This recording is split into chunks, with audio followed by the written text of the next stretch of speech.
आज हम 10वीं क्लास के रियाजी के पहले चैप्टर की मशक 1.1 इसका दूसरा सवाल करेंगे। दूसरा सवाल है, कहता है जी आप एओर्टा की शक्ल में लिखिए और ये नीचे उसने 4 जुज़ दिए हैं। आइए अब इसको हम करते हैं। तो देखो, एक बात तो हमें ये याद है, अगर आपने पहला क्वेश्चन नंबर 1 देखा हो कि कॉम्प्लेक्स नंबर्स में -1 का स्क्वायर रूट ये एओर्टा के बराबर होता है और यही बेस है सेट ऑफ कॉम्प्लेक्स नंबर्स की। एओर्टा बराबर है -1 का जज़र। जब भी माइनस जज़र के अंदर आएगी, स्क्वायर रूट के अंदर आएगी, तो हमें उसको अलग करना होगा बाकी नंबर से। यानी उस -1 करके उसका जज़र अलग कर देंगे, उसको एओर्टा बना देंगे, बाकी हमारा आंसर आ जाएगा। अब इसका पहला जुज़ देखें। अब इसको 2 जमा अब -4 है, तो सिंपल आप या तो आप इसको ऐसे लिख लो -1 ज़रब 4। हम इस तरह लिख सकते हैं, ज़रब हो के दोबारा वही बन जाएगा और जज़र अलग-अलग कर दें। जब 2 नंबर ज़रब हो रहे हो तो उनका स्क्वायर रूट या उनकी पावर्स अलग-अलग की जा सकती हैं। तो ये आ जाएगा 2 जमा अब -1 का जज़र, इसको हमने क्या बोला है, एओर्टा। तो ये एओर्टा और 4 का स्क्वायर रूट कितना होता है, 2, ठीक है? इस तरह भी लिख सकते हो आप इस तरह भी लिख सकते हो 2 जमा 2 एओर्टा, और आप इस तरह भी लिख सकते हो कि 2 कॉमन ले लो, कॉमन लिया तो 1 रह गया, जमा यहाँ से भी 2 बाहर चला गया, 1 रह गया, यानी सिंपल एओर्टा रह गया। तो ये हमने एओर्टा के फॉर्म में लिख दिया, ये भी ठीक है, ये भी ठीक है। अब इसका दूसरा जूस देखो, 3 माइनस -7 का जज़र, तो इसको सिंपल हम ऐसे कर लेते हैं। अब 3 माइनस 7 का जज़र, तो देखो 3 माइनस, अब ये माइनस जज़र के अंदर है तो आप 7 का जज़र अलग कर दो और -1 का जज़र अलग करना था, उसको आप डायरेक्ट लिख दो एओर्टा, ठीक है? और याद रखना, इस एओर्टा को जज़र के नीचे नहीं लिखना। फॉर एग्ज़ाम्पल कोई बच्चा ऐसे लिख दे 7 और इस तरह कर दे और ये एओर्टा इधर ही डाल दिया जज़र के अंदर, तो ये गलत हो जाएगा। ऐसे नहीं करना, एओर्टा जज़र से बाहर रहेगा। तो ये बस आंसर आ गया, एओर्टा के फॉर्म में हमने लिख दिया। अब इसका तीसरा जुज़ देख लो। तीसरे जुज़ में है जी 2/5 जमा -16 का जज़र बटा 5। तो देखो 2/5, ठीक है, जमा अब माइनस जज़र के अंदर आ गई, एओर्टा आ जाएगा। 16 का जज़र कितना होता है, कैलकुलेटर लगा लेना, 4 होता है बटा 5, ठीक है। यहाँ तक भी आंसर आपका ठीक है। मज़ीद अगर आप करना चाहो तो आप 5 एलसीएम ले लो, इसका ज़ुअज़ाफ़ कर लो और ऊपर आ जाएगा 2 जमा 4 एओर्टा, ठीक है। तो ये होगा हमारा आंसर। अब इसका लास्ट वन देख लो, 2 का जज़र -3 का जज़र, तो इसको कैसे करेंगे अब? तो सिंपल है, 2 का जज़र तो ऐसे ही रहना है, इसको छेड़ना नहीं है, ये हकीकी नंबर है, रियल नंबर है। माइनस को ख़त्म करेंगे, एओर्टा लगा देंगे साथ, क्योंकि एओर्टा बराबर -1 का जज़र होता है, ये हम पहले पार्ट में डिस्कस कर चुके हैं, और साथ में 3 का जज़र ऐसे ही आ जाएगा। बस ये हमारा आंसर आ गया। अब हम करेंगे सवाल नंबर 3 को। तो सवाल नंबर 3 को करने से पहले हमें बेसिक प्रॉपर्टी कॉम्प्लेक्स नंबर की, उसको हमें जानना ज़रूरी होगा, ताकि हम फिर आगे क्वेश्चंस कर सकें।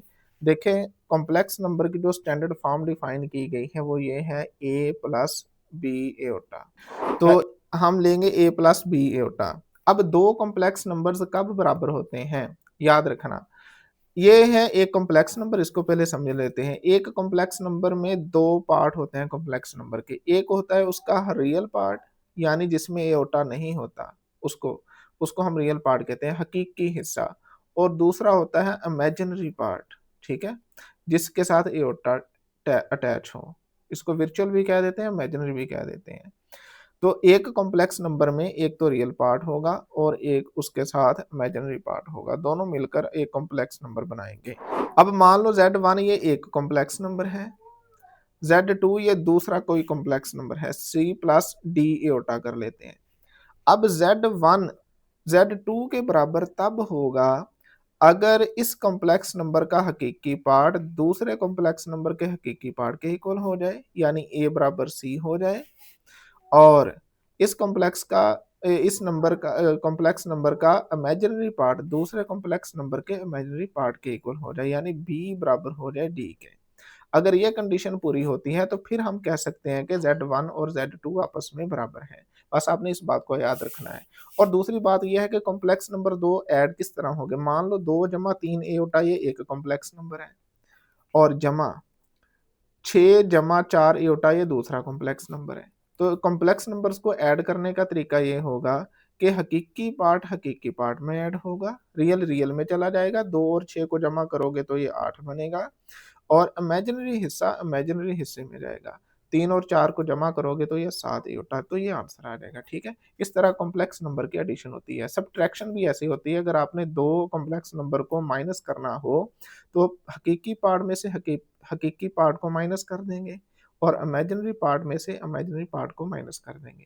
ये अगर ज़रूरत पड़ी तो फिर हम इसको मज़ीद डिस्कस करेंगे। अब हम इसका पहला जुज़ करेंगे, वो हमारे पास है जी 2 जमा 5 और जमा y माइनस 3 इंटू एओटा बराबर है 1 जमा 2 एओटा। हम ये बात सीख आए हैं कि 2 कॉम्प्लेक्स नंबर्स तब आपस में बराबर होते हैं जब हकीकी पार्ट के इक्वल हो जाए, रियल पार्ट के इक्वल हो, इमेजिनरी पार्ट के इक्वल हो।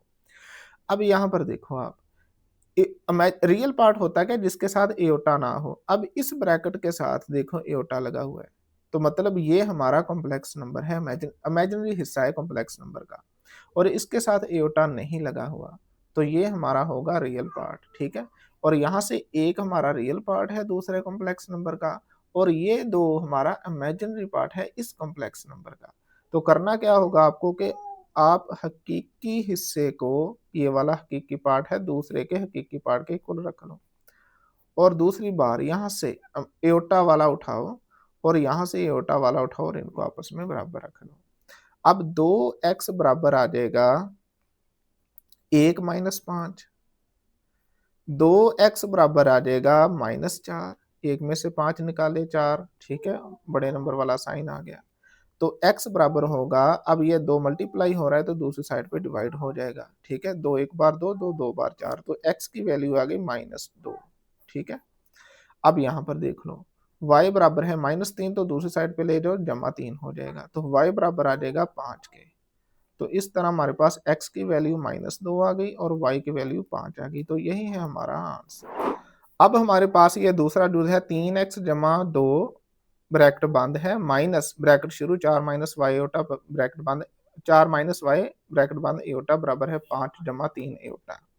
तो ये भी एक कॉम्प्लेक्स नंबर है टोटल और ये भी कॉम्प्लेक्स नंबर है। तो यहाँ पर देखो जिसके साथ एओटा नहीं है ये हमारा है real part of the complex number, और यहाँ पर भी जिसके साथ एओटा नहीं है ये रियल पार्ट है। तो 2 कॉम्प्लेक्स नंबर बराबर हैं आपस में, तो इसका मतलब है रियल पार्ट के इक्वल होगा, और इमेजिनरी पार्ट ये वाला इमेजिनरी पार्ट के इक्वल होगा। ठीक है, तो यहाँ से 3x बराबर आ जाएगा 5 माइनस 2, 3x बराबर आ गया, 5 में से 2 निकाले 3, ये 3 ज़रब हो रहा है, हमें x चाहिए तो 3 को दूसरी तरफ डिवाइड कर देते हैं, 3 एक बार 3, तो x की वैल्यू आ गई 1।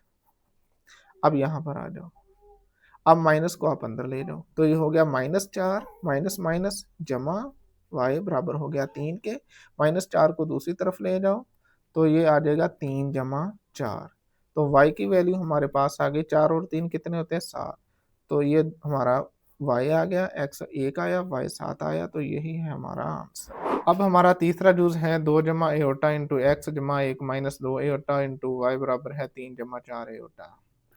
अब यहाँ पर थोड़ा समझें आप, पिछले जुज़ जो हमने किए हैं ये वाले, यहाँ पर देखो, यहाँ पर तो सीधा-सीधा ही था ना, यहाँ पर एओटा है ही नहीं। ठीक है, तो ये रियल पार्ट हो गया, हकीकी हिस्सा हो गया।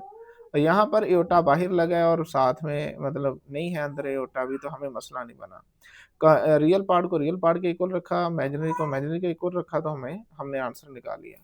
यहाँ पर ऐसा नहीं है, यहाँ पर देखो एओटा इसमें भी है, एओटा इसमें भी है, अंदर आ गया और एक्स वेरिएबल बाहर पड़े हुए हैं। तो हमें क्या करना होगा, पहले तो ब्रैकेटें ओपन करना होगी, ब्रैकेटें ओपन करके फिर हम रियल पार्ट्स अलग कर लेंगे और एओटा वाले पार्ट्स अलग कर लेंगे, देन हम फिर इक्वल करके अपने क्वेश्चन को करेंगे। तो यहाँ पर देखो, अब x को अंदर ले आओ, तो जब x को अंदर लाओगे तो ये बनेगा आपके पास 2x जमा x एओटा, ठीक है, जमा अब y को अंदर ले आओ, तो ये बनेगा y को 1 से ज़रब दी y माइनस y अंदर आएगा तो ये बनेगा 2y एओटा बराबर है 3 जमा 4 एओटा। अब यहाँ से आप जिनमें एओटा नहीं है वो पहले लिख लो, 2x और एक ये y, तो ये हमने अलग कर दिए। अब जिनमें एओटा है वो लिख लो, जमा x aorta minus 2y aorta बराबर है 3 जमा 4 एओटा। तो ये आ गया 2x जमा वाई। अब इन दोनों में देखो कि एओटा कॉमन है, एओटा को बाहर निकाल लिया हमने, यहाँ पर x रह गया माइनस 2y आ गया बराबर है 3 जमा 4 एओटा। अब यहाँ पर देखो कि ये हमारे पास टोटल हकीकी हिस्सा हो गया, इसमें एओटा नहीं है, और ये टोटल हमारा इमेजिनरी पार्ट हो गया और बराबर है 3 जमा 4 एओटा के। ठीक है, तो अब यहाँ से हम क्या करेंगे, हकीकी हिस्सा हकीकी हिस्से के इक्वल रखेंगे और ये इमेजिनरी हिस्सा इमेजिनरी हिस्से के इक्वल रखेंगे। तो यहाँ से अब मजीद इसको सिंप्लीफाई करना पड़ेगा। ये हमारे पास बन गई हैं दो मसावातें एक्स और वाई की शक्ल में। तो एक्स और वाई की शक्ल में ये मसावातें बन गई हैं, तो इनको अब हल करने के दो तीन तरीके हैं। तो हम यहाँ पर अददी सर बराबर कर लेते हैं, कोफिशिएंट बराबर कर लेते हैं। इसको मान लो ये मसावात नंबर 1 है और ये मसावात नंबर 2 है। तो जब भी हकीकी हमने अददी सार बराबर करने होंगे, तो यहाँ पर देखो x का अददी सार 1 है और यहाँ पर x का अददी सार 2 है, यहाँ y का 1 है, यहाँ y का 2 है। तो या तो x के अददी सार बराबर कर लेते हैं या फिर y के अददी सार बराबर कर लेते हैं। तो मुझे जो आसान लग रहा है वो हम y के कर लेते हैं, x के भी किए जा सकते हैं। अब y का यहाँ पर अददी सार 2 है -2 और यहाँ y का अददी सार 1 है, तो अगर यहाँ पर भी 2 लग जाए फिर ये जमा 2y होगा -2y होगा, तो दोनों मसावातों को जब हम जमा करेंगे तो ये कैंसिल हो जाएंगे और बाकी हमारा आंसर आ जाएगा। तो मैं क्या करता हूँ, यहाँ पर लिखता हूँ E Q for equation, equation number 1। अब यहाँ पर 2 चाहिए, तो ये मसावात नंबर 1 में है, तो इसको हम 2 से ज़रब देंगे और जमा कर देंगे हम मसावात नंबर 2 में, इक्वेशन नंबर 2 में। ठीक है, तो इसको कर लेते हैं। अब इसको हमने 2 से ज़रब देनी है, तो ये बनेगा 2 से ज़रब दोगे तब जब तो ये 4x आ जाएगा जमा 2y आ जाएगा बराबर 3 2 बार 6 आ जाएगा, और इसको हम ऐसे ही नीचे लिख देंगे x माइनस 2y बराबर है 4। ठीक है, तो इन दोनों मसावातों को हमने जमा करना है। तो जब हम इनको जमा करेंगे तो ये कैंसिल हो जाएगा, 4 और 1 5x, 6 और 4 10 आ गया। ठीक है, तो यहाँ से फिर आ गया ये, यहाँ पर देखो कि ऐसे कर लेते हैं, चलें 5x बराबर 10 आया, x बराबर आ गया जी 10/5, 5 एक बार 5, 5 2 बार 10, तो x की वैल्यू आ गई 2। ठीक है, अब ये x की वैल्यू चाहे आप मसावात 1 में दर्ज कर दें चाहे मसावात 2 में दर्ज कर दें, जहां दर्ज करेंगे आंसर सेम ही आएगा y का। तो y फाइंड करने के लिए अब हम इसको कर लेते हैं, यहाँ कर लेते हैं इसकी बैक साइड पर। हमारे पास मसावात नंबर 1 में अब मैं दर्ज करूंगा 2x जमा y बराबर 3।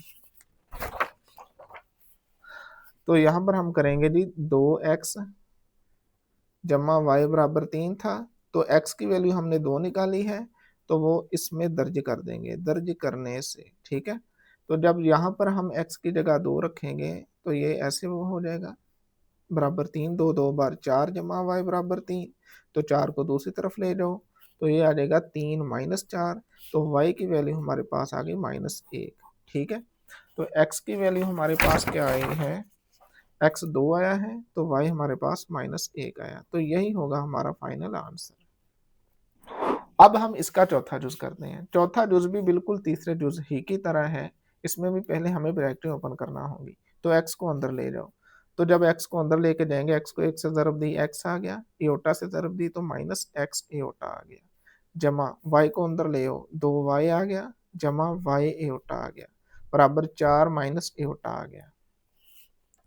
अब हमने एओटा के बगैर वाली पहले ले लेनी है, x जमा 2y, इनमें एओटा नहीं है, ये इकट्ठी कर ली। अब जिनमें एओटा है उनको ले लो, जमा ये आ गया आपका -x और ये आ गया जमा y। ठीक है, अब यहाँ पर हम जमा ही लगाएंगे। ठीक है, क्योंकि ज़रब नहीं हो रहा, तो माइनस मैंने कॉमन नहीं लिया, माइनस को x के साथ ही रखा है और ये एओटा कॉमन ले लिया, बराबर है 4 माइनस एओटा। अब एओटा है तो इसका मतलब यहाँ पर इसका कोफिशिएंट 1 है, अददी सार 1 है, जो कि लिखा नहीं गया। अब देखो ये हकीकी पार्ट है, ये भी हकीकी पार्ट है, तो हकीकी पार्ट को हम हकीकी पार्ट के इक्वल रख लेते हैं और ये इमेजिनरी पार्ट है, इसको हम इमेजिनरी पार्ट के इक्वल रख लेते हैं, एओटा नहीं लिखना होता, बस ये साथ में लिख देना, ठीक है। अब ये मसावात नंबर 1 बन गई, ये मसावात नंबर 2 बन गई। अब यहाँ पर अददी सार बराबर कर लेते हैं। देखो यहाँ पर x का अददी सार 1 माइनस 1 मौजूद है और यहाँ पर x का अददी सार जमा 1 मौजूद है। मतलब जब हम मसावात 1 और 2 को आपस में जमा करेंगे तो ये x इस x से कैंसिल हो जाएगा और हमें y की वैल्यू मिल जाएगी। तो ऐसा करते हैं, अब हम यहाँ कर लेते हैं इक्वेशन नंबर 1 जमा इक्वेशन नंबर 2। तो x जमा 2y बराबर 4 और दूसरी मसावात है माइनस एक्स जमा वाई बराबर माइनस 1। तो जब करेंगे इसको ये कैंसिल हो जाएगा, जमा x minus x cancel, 2y और 1y 3y हो गया, 4 में से 1 निकाला 3 आ गया, ठीक है। तो यहाँ से आपके पास y की वैल्यू आ गई 3/3, ये 3 मल्टीप्लाई हो रहा है, दूसरी साइड पे डिवाइड हुआ, कैंसिल कर दिया, 1 आ गया, y की कीमत 1 आ गई। अब ये y की वैल्यू चाहे मसावात 1 में दर्ज कर दो, चाहे आप मसावात 2 में दर्ज कर दो, मर्जी आपकी है। तो यहाँ पर अब हम कर लेते हैं इधर ही, मैं इसको दर्ज करता हूँ मसावात 1 में, y बराबर 1 मसावात 1 में दर्ज करने से, तो x जमा 2y बराबर 4 है, x जमा 2y की जगह 1 लगा दिया बराबर 4, x जमा 2, 2 एक बार 2 बराबर 4, तो x बराबर 4 माइनस 2, तो x बराबर आ गया 2, ठीक है। तो ये हमारे पास x और y की वैल्यू आ गई, तो यही है हमारा आंसर। पांचवा जो हमारे पास है 3x माइनस 1 ब्रैकेट में क्लोज है जमा 2y माइनस 3 इंटू एटा बराबर है 8 जमा 7 एटा। अब देखने में तो ये बिल्कुल सीधा सीधा है, हकीकी पार्ट अलग है, इमेजिनरी अलग है, इसी तरह राइट साइड पर है। तो कर लेते हैं इसको, 3x माइनस 1 हकीकी पार्ट यहाँ से उठाया बराबर है यहाँ से हकीकी पार्ट उठाया, और दूसरा यहाँ से हमने इमेजिनरी पार्ट को उठाया बराबर है यहाँ से इमेजिनरी पार्ट को उठाया, और यहाँ से 3x बराबर आ गया जी माइनस 1 दूसरी तरफ जाएगा, ऐड हो जाएगा, जमा हो जाएगा, 8 और 1 9 हो गई। x बराबर हो गया जी 9/3, 3 ज़रब हो रहा है, तकसीम हो गया दूसरी साइड पर, 3 एक बार 3, 3 3 बार 9, तो x की वैल्यू हमारे पास आ गई 3। अब यहाँ पर आ जाओ, 2y बराबर है माइनस का 3 दूसरी साइड पे जाके जमा का 3, 2y बराबर 10 आ गया, y बराबर आपके पास आ गया 10/2, ये 2 तकसीम हो गया, ज़रब हो रहा था यहाँ पर, तो 2 एक बार 2, 2 5 बार 10, तो y की वैल्यू आ गई आपके पास 5, x 3 आ गया, y 5 आ गया, तो यही होगा हमारा आंसर।